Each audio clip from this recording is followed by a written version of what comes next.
कौमी असेंबली में फ्रांसीसी सफीर को मुल्क बदर करने से मुताल्लिक करारदाद पेश कर दी गई। नून लीग ने करारदाद से पहले मुशावरत न करने का शिकवा किया और इस दौरान लीगी रहनुमा शाहिद खाकान अब्बासी की स्पीकर से तल्ख कलामी भी हुई। असेंबली इजलास के बारे में मजीद जानते हैं नौ न्यूज के नुमाइंदे जावेद हुसैन से। जावेद, बताइएगा तलखी किस बात पर हुई?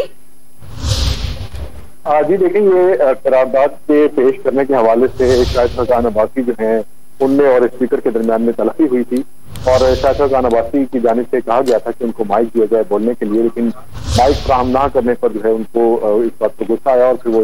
स्पीकर डाइस के सामने जाकर उन्होंने एहतजाज भी किया इस बात पर और फिर शाहिद खाकान अब्बासी की तरफ से जो है वो सख्त अल्फाज का इस्तेमाल किया गया स्पीकर के लिए, जिस पर स्पीकर कौमी असम्बली में जो है वो उनको अपनी नशिस्त पर जाकर बैठ जाने की हिदायत की गई और उन्हें तंबीह की गई कि उनको माइक दिया जाएगा, लेकिन वो उस पर ये गुफ्तगू ना करें और स्पीकर ने जो है उनकी इस गुफ्तगू को जो है वो कार्रवाई से हज़फ करने के हवाले से भी हिदायत जारी की। तो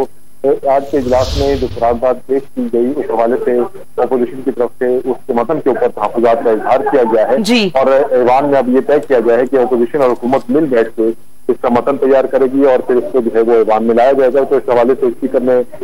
हिदायत की है कि एक कमेटी तश्कील दी जाए जो कि अब इस करारदाद का मसौदा दोनों जानिब से जो अरकान है वो मिलकर तैयार करेंगे और अब ये मसौदा जो है वो कौमी असम्बली का जो इजलास जुमे के दिन तो 11 बजे तलब किया गया है दोबारा, तो उसमें पेश किया जाएगा और इस इजलास को जुमा के रोज 11 बजे तक मुलतवी कर दिया गया है। जावेद हुसैन, बहुत शुक्रिया, आपने हमें अपडेट किया।